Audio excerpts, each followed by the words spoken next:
बिहार की सीवान लोकसभा सीट से दिवंगत बाहुबली शहाबुद्दीन की पत्नी हिना शहाब ने चुनाव लड़ने का ऐलान कर दिया है। उन्होंने कहा कि इस सीट से या तो वो खुद या फिर उनके बेटे उसामा शहाब का चुनावी मैदान में उतरना तय है। हिना के इस ऐलान के बाद आरजेडी की टेंशन बढ़ गई है। हिना ने सीवान से निर्दलीय ही चुनाव लड़ने के संकेत दिए हैं। हालांकि उन्होंने कहा है कि सभी पार्टियों से उनके अच्छे रिश्ते हैं और विभिन्न पार्टियों के नेताओं से उनकी बात भी चल रही है। ऐसे में शहाबुद्दीन के परिवार का सदस्य किसी पार्टी के टिकट पर भी चुनावी मैदान में उतर सकता है। हिना शहाब ने कहा कि लोकसभा चुनाव की तैयारियों में जुटी हैं, उनके सभी समर्थक एकजुट हैं। उन्होंने सीवान से निर्दलीय ही लोकसभा चुनाव लड़ने के संकेत दे दिए हैं। हिना ने कहा कि वो खुद या फिर अपने बेटे को चुनावी मैदान में उतारेंगी।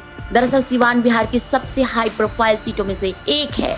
बाहुबली नेता शहाबुद्दीन यहाँ से आरजेडी के सांसद रह चुके थे। एक समय में सीवान के इलाके में उनका खासा प्रभाव माना जाता था। उनके निधन के बाद क्षेत्र में राजनीतिक हवा बदली। शहाबुद्दीन के परिवार से आरजेडी की दूरियां भी बढ़ गयी।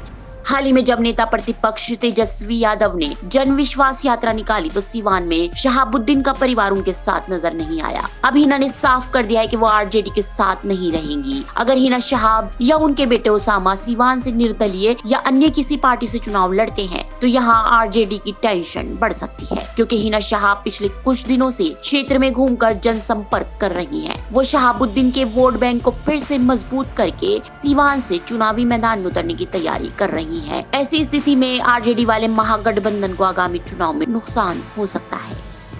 Bureau report ST news.